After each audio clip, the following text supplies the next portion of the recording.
بسم اللہ الرحمن الرحیم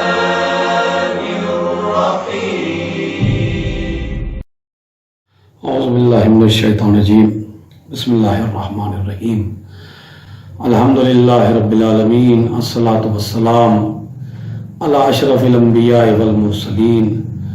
سیدنا و مولانا ابی القاسم محمد وعلى اہل بیتہ الطیبین الطاہرین المعصومین المظلومین ولعنۃ اللہ علی اعدائہم اجمعین من یومنا ھذا الی قیام یوم الدین اما بعد۔ ناظرین محترم، السلام علیکم ورحمۃ اللہ وبرکاتہ۔ جیسا کہ آپ حضرات کو معلوم ہے کہ ہم آپ کی خدمت میں رمضان المبارک کی کلاسز کے حوالے سے مستقل ایک درس، ایک سبق، ایک چھوٹی سی کلاس آپ حضرات کی خدمت میں پیش کر رہے ہیں، اور ہمارا بیان صدیقہ طاہرہ سیدۃ القریش ملکۃ العرب ام المومنین جناب خدیجۃ الکبریٰ سلام اللہ علیہا کے حوالے سے ہم مستقل آپ حضرات کی خدمت میں ان کی امتیازات، ان کے فضائل، ان کے خصوصیات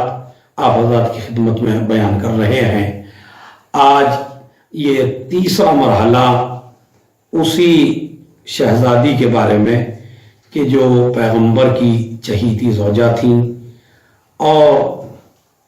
علی ابن ابی طالب، جناب فاطمہ زہرا سلام اللہ علیہا، حسن حسین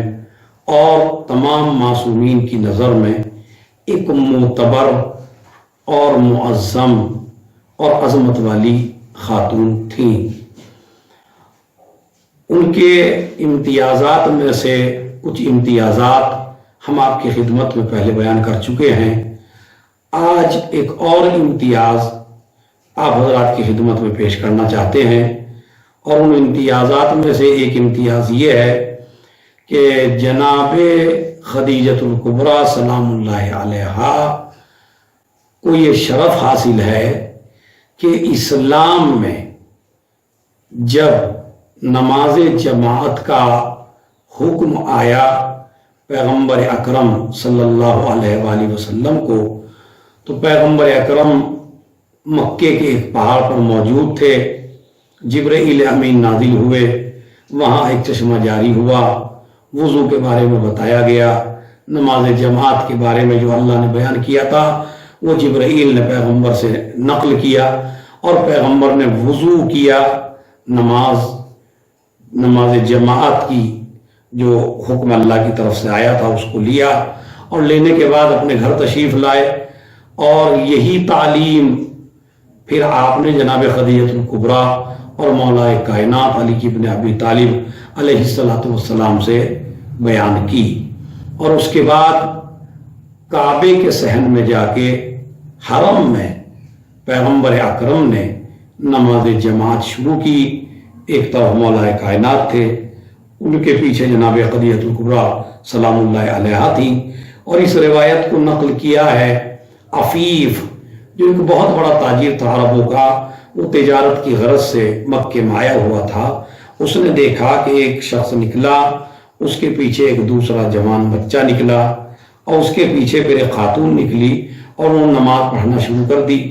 تو عفیف کہتا ہے میں نے عباس سے کہا عباس یہ کیا ہو رہا ہے؟ کہا انہیں اللہ کا حکم ہوا ہے اور اللہ کے حکم پر یہ عمل کر رہے ہیں اور نماز جماعت پڑھ رہے ہیں۔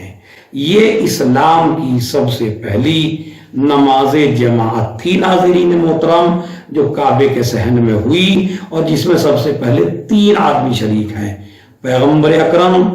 مولا کائنات جناب خدیجۃ الکبریٰ سلام اللہ علیہا۔ یہ اسلام کی پہلی جماعت ہے۔ اب آپ یہ بیان سنیے، سمجھیے، غور کیجئے، فکر کیجئے، اور پھر عظمت خدیجہ پر کروڑوں سلام کیجئے کہ اسلام میں سب سے پہلی نماز جماعت پڑھنے والی اگر کوئی خاتون ہے تو اسے خدیجۃ الکبریٰ کہا جاتا ہے۔ نماز جماعت کا ثواب اگر آپ دیکھنا چاہیں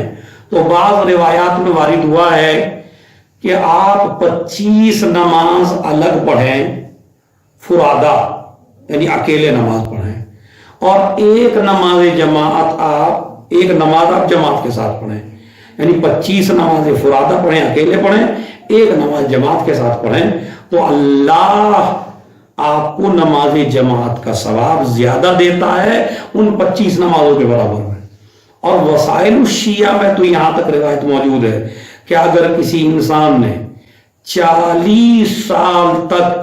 صحن خانہ میں فرادہ یعنی اکیلے نماز پڑھی ہو تو جتنا ثواب اس انسان کو ہے جس نے نماز فرادہ پڑھی ہے صحن خانہ کعبہ میں، ناظرین محترم کسی مسجد میں نہیں، کسی اور جگہ نہیں، خانہ کعبہ میں نماز ادا کی ہو 40 سال، اور ایک مرد مومن وہ ہو جس نے خلوص کے ساتھ نماز جماعت پڑھی ہو، تو امام فرماتے ہیں، روایات میں موجود ہے، وسائل الشیعہ میں یہ روایت موجود ہے، مستدرک الوسائل میں، کہ اللہ اس ایک نماز جماعت کا ثواب اور اس انسان کا ثواب جس نے 40 سال نماز فرادہ پڑھی ہے، اکیلے پڑھی ہے خانہ کعبہ میں، اللہ دونوں کا ثواب برابر قرار دیتا ہے۔ ناظرین محترم کتنا ثواب ہے نماز جماعت کا، روایات میں موجود ہے۔ جب ایک پڑھنے والا ہو اور ایک پڑھانے والا ہو، یعنی 2 آدمی نماز جماعت پڑھ رہے ہوں، ایک امام ہو ایک معموم ہو، ایک میں ہوں مثلا اور ایک آپ ہیں، اور ہم دونوں نماز جماعت پڑھ رہے ہیں، اور ایک انسان ہوا جو اکیلا نماز پڑھ رہا ہے، اگر اس نے 150 رکعت نماز پڑھی ہے تو جتنا ثواب ایک اکیلے آدمی کو 150 رکعت کا ہے، اس سے زیادہ ثواب ان دونوں آدمیوں کو ایک نماز پڑھنے کا ہے۔ بلکہ روایت میں موجود ہے اگر 3 ہو جائیں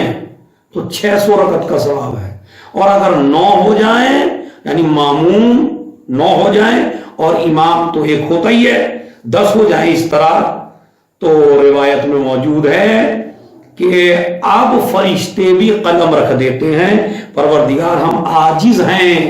ان کا ثواب لکھنے سے، اور ان کے ثواب کی تعداد صرف اللہ جانتا ہے، کسی اور کو معلوم نہیں ہے۔ یہ ایک نماز جماعت کا ثواب ہے۔ لیکن آپ نے ماشاءاللہ یہ روایات بخوبی سنی ہوگی، اگر آپ نے ایک مدرسہ بنایا تو جب تک مدرسہ چلتا رہے گا آپ کو ثواب ملتا رہے گا۔ آپ نے کسی کی غریب کے بچے کو تعلیم دے دی، جب تک یہ بچہ صحیح راستے پہ چلتا رہے گا آپ کو ثواب ملتا رہے گا۔ آپ نے کسی کی بیٹی کی شادی کرا دی، آپ نے کسی غریب کے لیے گھر بنوا دیا، آپ نے کسی غریب کے لیے کسی اور چیز کا انتظام کر دیا، مثلا پانی کا انتظام کر دیا، ٹینک لگوا دیا ان کے،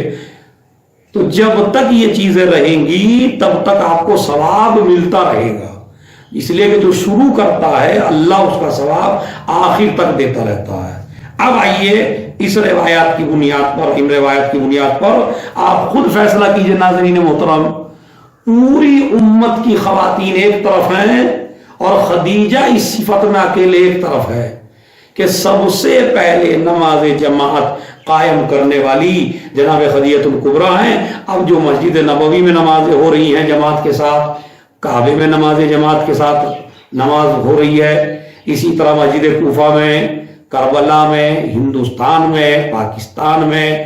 دنیا کے جس علاقے میں بھی نماز جماعت ہو رہی ہے، تو جس طرح ان نماز جماعت پڑھنے والوں کو اللہ ثواب دے رہا ہے، سب سے زیادہ ثواب ان دونوں شخصیتوں کی روح کو پہنچتا ہے کہ جنہوں نے سب سے پہلے نماز جماعت پڑھی ہے، اور وہ ہے ایک علی ابن ابی طالب اور ایک جناب خدیجۃ الکبریٰ۔ اب چاہے جتنی نمازیں آپ پڑھ لیجئے، جب تک نماز جماعت قائم رہے گی روح خدیجہ کو سلام پہنچتا رہے گا، روح خدیجہ کو ثواب پہنچتا رہے گا۔ تو سب سے پہلے ایمان لانے والی خاتون خدیجہ،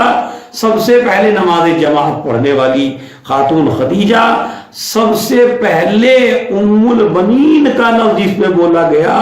ام المومنین کا لفظ، وہ جناب خدیجۃ الکبریٰ۔ اور اس کے بعد میں ایک فضیلت آپ حضرات کی خدمت میں، چونکہ اس سے پہلے بیان کر چکا ہوں، میں ریپیٹ نہیں کرنا چاہتا ہوں، تو 25 سال تک اکیلی خاتون بن کے رہی، زوجہ بن کے رہی، وہ جناب خدیجۃ الکبریٰ سلام اللہ علیہا ہیں، اور یہ ان کا ایک عظیم امتیاز ہے۔ لہذا ناظرین محترم، جب بھی نماز پڑھیں اور خصوصاً نماز جماعت ضرور پڑھیں، اس لیے کہ یہ نماز جماعت میں شریک ہونا یہ سیرت خدیجۃ الکبریٰ ہے اور سیرت مولائے کائنات ہے۔ اگر ہم نماز جماعت سے فرار اختیار کرتے ہیں تو اس کا مطلب ہے ہم سیرت علی سے فرار اختیار کر رہے ہیں، سیرت خدیجہ سے فرار اختیار کر رہے ہیں۔ نماز جماعت خصوصاً ان دونوں شخصیتوں کو ماننے والی کو کبھی بھی نماز جماعت فراموش نہیں کرنا چاہیے۔ ناظرین محترم، پھر انشاءاللہ دوسری کلاس میں حاضر ہوں گے کچھ اور امتیازات کے ساتھ۔ السلام علیکم ورحمۃ اللہ وبرکاتہ۔ اسی کے ساتھ ایک سورہ فاتحہ تمام مومنین و مومنات، تمام اہل بیت کے چاہنے والے، تمام شیعان حیدر کرار، تمام